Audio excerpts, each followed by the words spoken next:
میں نے دیکھا حال ہی میں محسن نقوی صاحب نے دورہ تو کیا، لیکن میری سمجھ سے باہر ہے کہ ان کی اس کے اوپر کوئی گرپ نہیں تھی. وہ کیا پوچھنے گئے تھے، وہ کیا دیکھنے گئے تھے، وہ نہیں بتا سکے. انہوں نے ایک شخص کو پکڑ لیا جو کاؤنٹر پہ کھڑا تھا کہ ہاں جی آپ کہاں جا رہے ہیں. اس نے کہا جی فلاں ملک جا رہا ہوں. اس کا ویزا تھا ڈرائیور کا. تو کہتے ہیں لائسنس دکھاؤ. وہ اللہ کے بندو اس کے ناخن لو. اور لائسنس تو وہ اس ملک میں جا کر حاصل کرے گا نا. اس نے جس کنٹری میں جانا ہے وہاں جا کے اس کو باقاعدہ وہاں کی ریزیڈنسی لینی پڑے گی.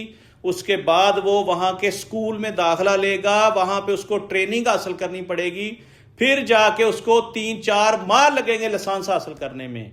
اور ہمارا جو لائسنس ہے وہ نہیں چلتا باہر، وہ ہم ٹورسٹ کے لیے یوز کرتے ہیں. جو لوگ پاکستان سے سیر کرنے کے لیے کسی بھی ملک میں جاتے ہیں وہ انٹرنیشنل لائسنس اپنے ساتھ لے جا سکتے ہیں، لیکن اس کا مقصد ہے 2-4-10-15 دن آپ گاڑی چلا سکتے ہیں. اس کا مطلب یہ نہیں ہے کہ اس لائسنس کے اوپر آپ نوکری بھی کر سکتے ہیں. تو یہ محسن نقوی صاحب کو اس کے بارے میں بتانا چاہیے تھا، جو لوگ ایکسپرٹ ہیں ان چیزوں کے، جو ایئرپورٹ پہ بیٹھ کے وہ 24 اور وہاں پہ مال بنا رہے ہیں، ان کو چاہیے تھا نا کہ وہ ان کو یہ چیزیں بتاتے.